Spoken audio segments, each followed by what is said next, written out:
A tarde em que tudo começou era como qualquer outra. O sol quente batendo na vidraça do apartamento em Belo Horizonte, aquele calor úmido de maio que não sai do corpo. Eu estava na varanda, olhando para a rua, quando recebi a mensagem no WhatsApp. Era da mãe do Ricardo. Querida, precisamos conversar sobre o casamento. Tem uma tradição aqui na família que precisa ser mantida. Liguei para ela na hora. Do outro lado da linha, ela explicava com aquele tom doce, mas firme, que na família Monteiro havia uma regra de ouro. A noiva do filho mais velho sempre usava o vestido da avó. Sim, aquele vestido. O mesmo que eu havia escolhido semanas atrás. Um vestido Vera Wang branco off-shoulder que havia custado quase R$ 5.000 e que eu havia mandado fazer especialmente com a melhor costureira de Belo Horizonte. Eu queria aquele vestido. Eu sonhava com aquele vestido no dia do meu casamento. Mas mãe, eu já comprei o meu, disse eu, tentando soar educada, mas sentindo aquela queimação no peito. Querida, isso é tradição. Todas as mulheres da família usam. Foi assim com a minha avó, com minha mãe, comigo. Não podemos quebrar isso.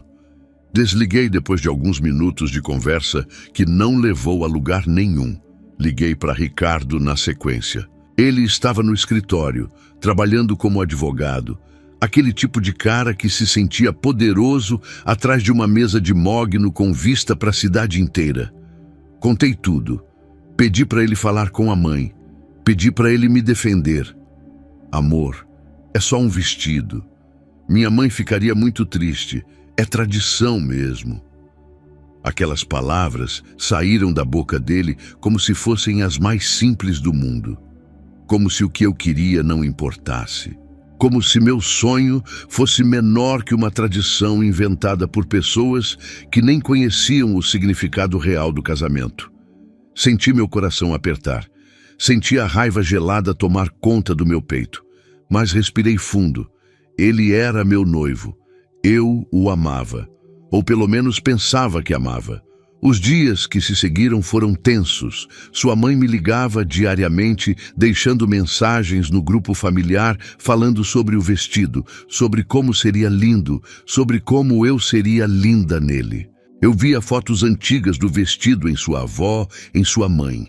Era amarelado, simples, sem a graça que um vestido de noiva deveria ter. Mas ninguém me perguntava o que eu achava. Ninguém se importava. Uma semana antes do casamento, a mãe do Ricardo me convidou para almoçar. Fomos a um restaurante chique no bairro Savassi, aquele tipo de lugar onde as mulheres ricas de BH levam suas amigas para fofocarem sobre a vida das outras. Ela chegou com um sorriso falso e aquele vestido da avó pendurado numa mala de couro preto. Querida, trouxe para você ver direito. Vou fazer as alterações que precisar. Minha costureira é excelente. Eu olhei aquele pano envelhecido, surrado, e senti uma tristeza que não consegui descrever. Não era nem raiva, era um vazio. Era perceber que na vida daquele homem que eu ia casar, o que eu sentia, o que eu queria, o que eu sonhava, simplesmente não importava. Está bem, disse eu com a voz fraca. Vou usar. Ela sorriu. Uma daquelas sorrisos de vitória, como se tivesse ganhado alguma coisa de mim, como se tivesse me dominado, e talvez tivesse mesmo. Os dias passaram em câmera lenta. Eu seguia os preparativos do casamento como um robô. Comprava as coisas que precisava comprar, confirmava com o cerimonialista, falava com os padrinhos, mas uma parte de mim já tinha morrido. A parte que sonhava com seu próprio vestido. A parte que acreditava que o homem que amava a defenderia. Ricardo tentava ser carinhoso, trazia flores em casa, me beijava, prometia que tudo seria perfeito, mas aquelas palavras não chegavam mais perto do meu coração. Elas ricocheteavam na minha pele e caíam no chão como folhas secas. No dia anterior ao casamento, a mãe dele veio me entregar o vestido já alterado. Eu o vesti na frente do espelho do quarto. Era horroroso. Aquele pano amarelado fazia minha pele parecer sem vida. As mangas eram curtas demais. A costura da cintura não puxava direito. Eu parecia um fantasma, parecia alguém que não era eu. Você fica linda, disse a mãe dele ao ver meu reflexo. Eu não respondi, não conseguia. Apenas tirei o vestido e o pendurei no guarda-roupa ao lado daquele Vera Wang branco que eu nunca usaria. Aquele vestido branco que custou R$ 5.000 e que agora seria apenas uma lembrança de um sonho que não era meu. Naquela noite, antes de deitar, recebi uma mensagem de um número desconhecido. Era de uma mulher. Ela se apresentava como Luciana, ex-noiva do Ricardo. Aquela que ele havia deixado 5 anos atrás, justamente porque ela tinha se recusado a usar o vestido da avó no casamento deles. A mensagem era longa. Dizia coisas que eu não queria ouvir. Dizia que ele faria isso comigo também, que ele sempre escolheria a família, que ele era fraco demais para ser o homem que qualquer mulher merecia. Liguei para Ricardo logo depois. Perguntei sobre Luciana. Como assim? Você não sabe a história? Ela era louca, Isabela. Não quis respeitar a tradição da minha família. Querida, deixa isso de lado. Amanhã é nosso dia. Aquela resposta foi como um soco. Ele não via. Ele realmente não via. Para ele, a culpa era de Luciana. Para ele, eu estava sendo irrazoável só de pensar em questionar a situação. Deitei naquela noite com o celular na mão, lendo a mensagem de Luciana repetidas vezes. E comecei a notar padrões. Comecei a notar que aquela história dela era exatamente como a minha. A mesma rejeição, o mesmo sentimento de não ser importante, o mesmo vazio no peito. O casamento chegou, a igreja estava lotada, família de ambos os lados, amigos, colegas de trabalho. Ricardo estava lindo no terno preto, sorridente, esperando por mim no altar. Quando entrei com meu pai, vendo aquele homem que eu havia escolhido, senti uma última fagulha de esperança. Talvez tudo ainda pudesse ser diferente. Mas quando nossos olhos se encontraram, eu vi. Vi claramente. Vi que ele não estava olhando para uma mulher que ele amava. Estava olhando para uma peça que se encaixava perfeitamente no quebra-cabeça da vida dele. Uma mulher que finalmente tinha cedido. Uma mulher que tinha aceitado usar o vestido. Uma mulher que tinha aceitado ser menos importante que uma tradição. Uma mulher que havia desistido de lutar. A cerimônia passou num borrão. Os votos foram ditos, o beijo foi dado, as fotos foram tiradas. E eu estava ali, naquele vestido amarelado, sorrindo para a câmera, enquanto uma parte de mim gritava desesperadamente para sair dali.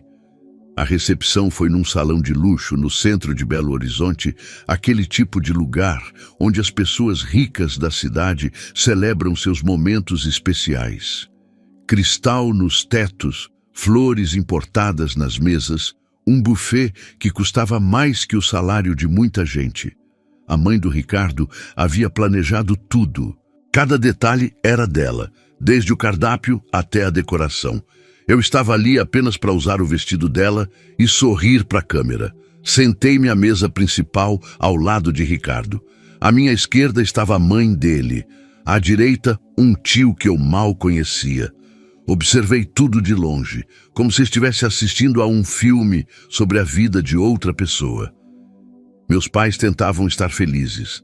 Minha mãe havia gastado uma pequena fortuna no vestido delas, no sapato, no cabelo. E agora ali estava ela, vendo a filha num casamento que não era dela, a filha usando um vestido que não era dela, vivendo um momento que não era dela. Ricardo percebeu meu silêncio em algum momento da noite. Veio para me abraçar, sussurrando que me amava, que tudo tinha sido perfeito.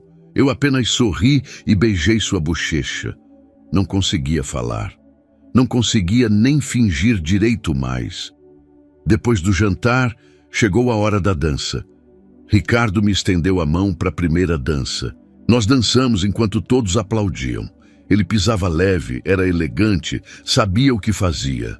Mas enquanto dançávamos, eu pensava numa coisa simples, terrível e verdadeira. Eu não queria estar ali. E pior do que isso, eu não queria estar com ele. Quando a música acabou, meu pai veio me buscar para dançar. Enquanto ele me girava delicadamente pela pista, ele sussurrou no meu ouvido: "Você está bem, filha?" Era uma pergunta simples, mas carregava tudo. Carregava meses de observação. Carregava o conhecimento de um pai que percebe quando a filha não está feliz. Eu quis responder que não, que nada estava bem, que eu havia cometido um erro terrível. Mas em vez disso, apenas encostei minha cabeça no ombro dele e deixei uma lágrima cair silenciosamente. Meu pai apertou minha cintura. "Você é forte, Isa. Não esqueça disso. Não esqueça nunca." Aquelas palavras ficaram comigo. Não me reconfortaram, mas ficaram. Depois de uma semana de lua de mel em Fernando de Noronha, um paraíso que deveria ter sido perfeito, mas que foi apenas vazio, voltamos para casa. Ricardo tinha um apartamento de 2 andares no bairro Funcionários, aquele tipo de lugar onde você paga 2 milhões para ter uma vista de cidade. Os móveis eram modernos, caros, impessoais. Não havia um toque meu ali. Nada que dissesse que eu vivia naquele lugar. Era apenas a continuação do casamento. Outra coisa que não era minha. Nos primeiros meses, eu tentei. Tentei mesmo. Tentei ser a esposa que a família dele queria. Assistia filmes com ele no sofá, jantava com a família aos domingos, participava das reuniões de negócios dele, onde ninguém me perguntava minha opinião. Tentei ser aquela peça do quebra-cabeça que se encaixava perfeitamente, mas havia um buraco crescendo dentro de mim, um buraco que se alargava a cada dia que passava, um buraco que começou naquele vestido amarelado e que nunca mais parou de crescer. Um dia, enquanto arrumava o guarda-roupa, encontrei aquele vestido Vera Wang branco off-shoulder. Ainda estava na mala, nunca havia sido usado. Saquei ele de lá e simplesmente fiquei olhando. 5.000 reais. Um sonho. Uma mulher inteira que eu poderia ter sido se tivesse lutado. Tirei a roupa que estava vestindo e coloquei aquele vestido branco. Caminhei até o espelho do quarto e me olhei. Pela primeira vez em meses, eu vi alguém que se parecia comigo. Alguém que importava. Alguém que merecia. Naquele exato momento, Ricardo abriu a porta do quarto. Parou ao ver meu reflexo no espelho de vestido branco. "O que está fazendo?"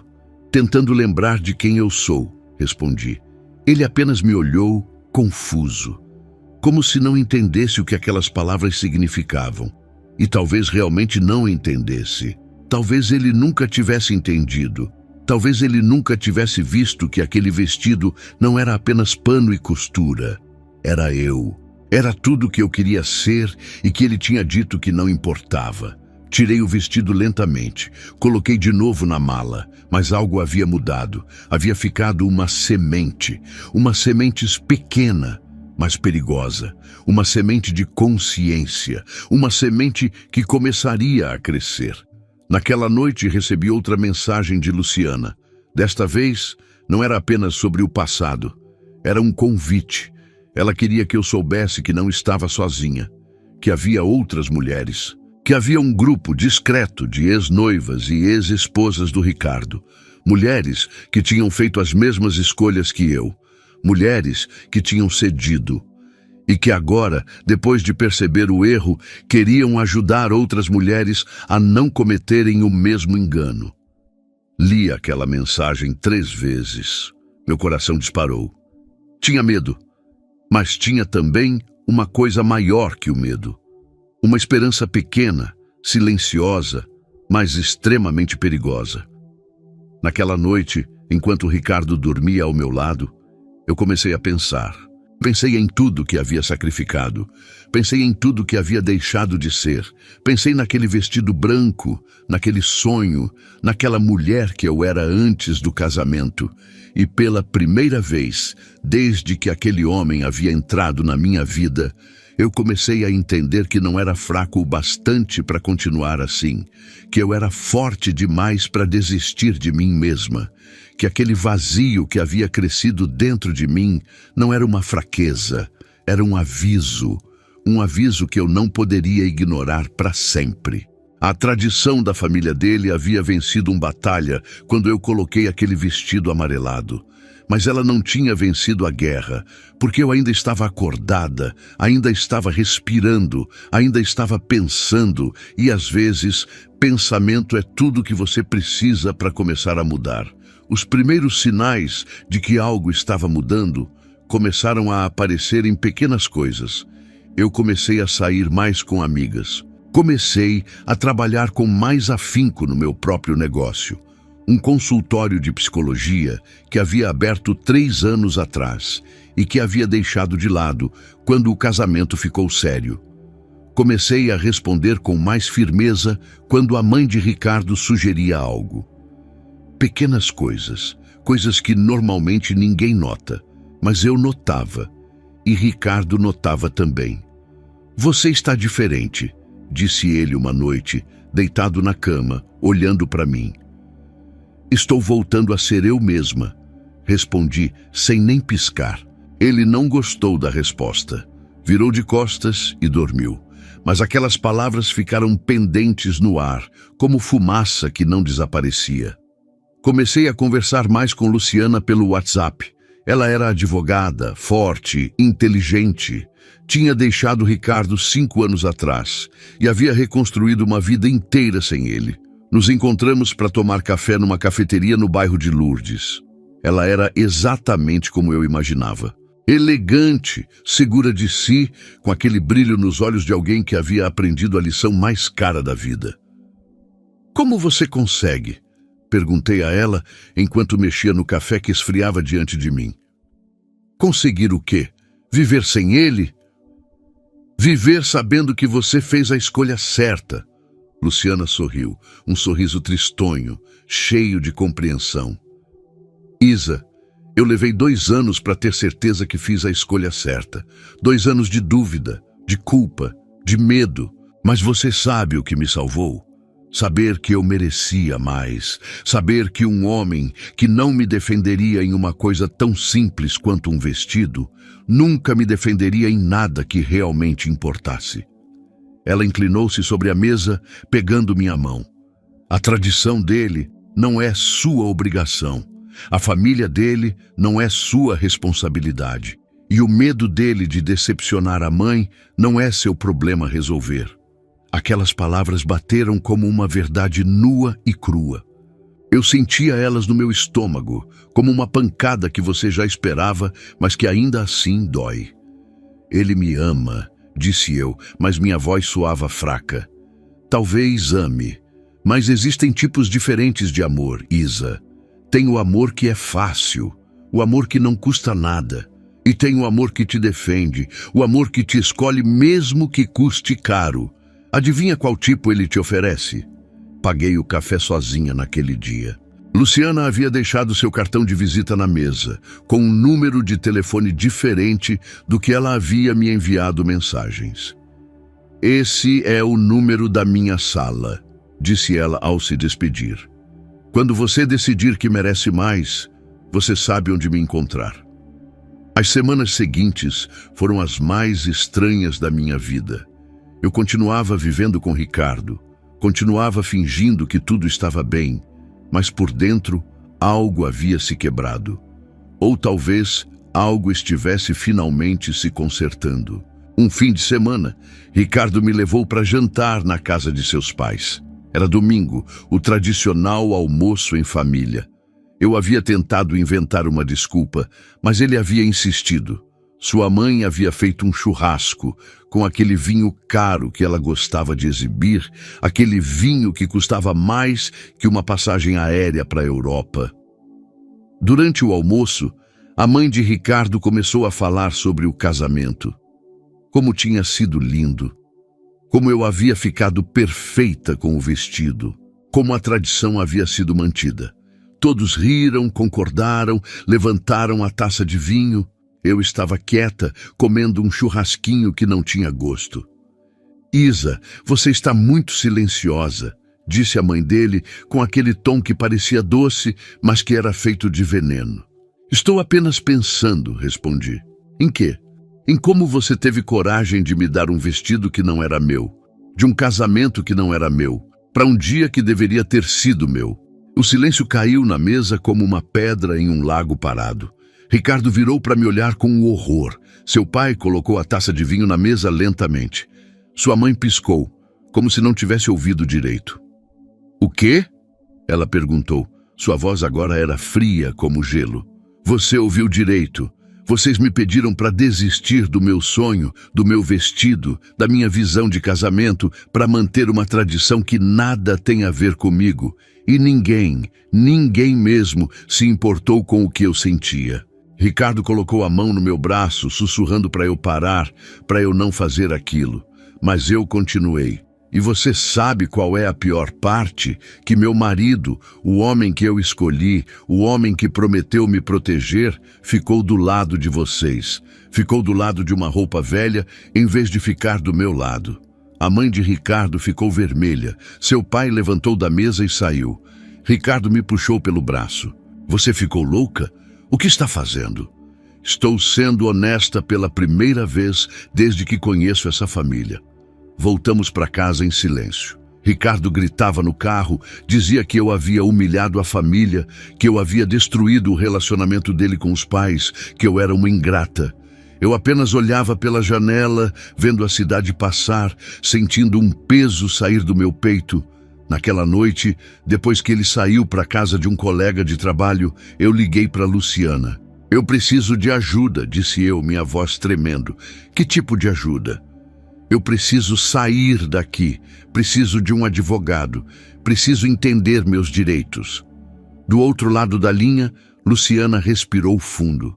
"Você tem certeza?" E pela primeira vez em meses, talvez em anos, eu tinha certeza.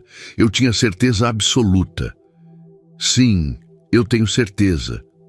Luciana me conectou com um advogado matrimonial chamado Marcos, um homem de 50 e poucos anos que havia tratado dezenas de casos como o meu. Marcamos uma reunião em seu escritório, no centro de Belo Horizonte, num prédio comercial de vidro e aço que tocava o céu. Levei comigo documentos de tudo. O contrato de casamento, comprovantes de que aquele apartamento onde morávamos havia sido pago com dinheiro que eu havia herdado da minha avó, extratos bancários mostrando que eu havia contribuído financeiramente para o padrão de vida que levávamos. Marcos leu tudo cuidadosamente, colocando óculos de leitura que escorregavam no nariz. "Você tem um caso muito forte", disse ele, finalmente removendo os óculos. "Particularmente sobre os bens. Você financiou boa parte do estilo de vida deles. Ele pode argumentar que o dinheiro era conjugal, claro, mas nós temos documentação mostrando que foi uma herança sua, anterior ao casamento. A lei estadual vai estar ao seu lado." "Eu não quero destruir dele", disse eu, e era verdade. "Eu só quero sair com dignidade. Quero minha vida de volta." Marcos assentiu. "Entendo, mas deixe-me ser claro com você. Isso vai ser feio.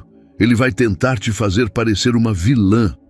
A família dele vai mobilizar tudo que tem para manter a imagem limpa.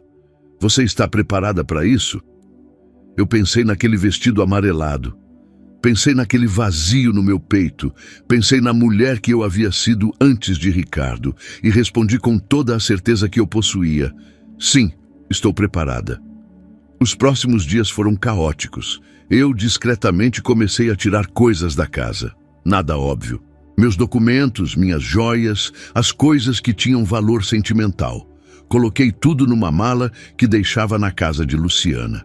Ricardo tinha viagens de negócios constantes. Então, havia tempo. Havia espaço. Numa terça-feira à noite, Ricardo chegou em casa com uma expressão que eu nunca havia visto antes. Ele estava assustado. "Minha mãe ligou. Disse que você havia sido grosseira no almoço. Disse que você ofendeu a família." Eu apenas disse a verdade. Respondi tranquila enquanto preparava jantar que ele não iria comer. "Verdade? Isa, você humilhou pessoas que te amam, pessoas que tudo fizeram por você." "Fizeram o quê, Ricardo? Me força a usar um vestido que não era meu?" Me forçaram a desistir do meu sonho, fizeram uma festa de casamento que era deles, não meu. Ele ficou em silêncio por um tempo, processando. Depois, sua expressão mudou, de assustado para furioso. Você está com raiva do vestido. Do vestido, Isa, você quer destruir uma família inteira por causa de um pano. Não, eu quero destruir uma mentira. E a mentira é que aquilo era sobre tradição, aquilo era sobre poder, era sobre você e sua mãe exercendo controle sobre mim. E eu estava deixando. Ele levantou e saiu de casa batendo a porta. Não voltou naquela noite. Eu dormi sozinha naquela cama gigante, naquele apartamento vazio, e pela primeira vez desde o casamento, dormi bem. A próxima manhã, recebi uma mensagem de Ricardo. Fale comigo, vamos resolver isso. Eu te amo. Eu não respondi. Em vez disso, liguei para Marcos. Estou pronta, disse eu. Os papéis do divórcio foram entregues 3 dias depois, enquanto Ricardo estava em uma viagem de negócios em São Paulo. Ele recebeu por e-mail. Depois ligou, gritando, dizendo que eu era uma traidora, que havia destruído a vida dele, que isso era traição. Não é traição, disse eu, calma. É sobrevivência. O processo de divórcio foi exatamente como Marcos havia dito que seria. Feio. A mãe de Ricardo apareceu nas audiências com seus advogados caros. Tentaram argumentar que eu era uma pessoa aproveitadora, que havia casado com ele por dinheiro, que eu era instável emocionalmente. Apresentei toda a documentação mostrando a verdade. Meus ganhos como psicóloga, minha herança, meu investimento no apartamento. E mais importante que tudo, apresentei mensagens. Mensagens de Ricardo que eu havia guardado. Mensagens onde ele deixava claro que havia escolhido a família em vez de me escolher. Mensagens onde ele chamava minhas preocupações de fúteis. Mensagens que mostravam o padrão. Um padrão que Luciana também havia documentado em seu próprio processo. Quando o juiz pediu para falar comigo, em particular, em seu gabinete, eu senti meu coração disparar. Senhora Isabela, eu li todo esse processo. Vi tudo que você apresentou. E vou ser honesta. Na minha carreira de 30 anos, raramente vejo um caso tão claro de controle emocional e manipulação. Você é uma mulher corajosa.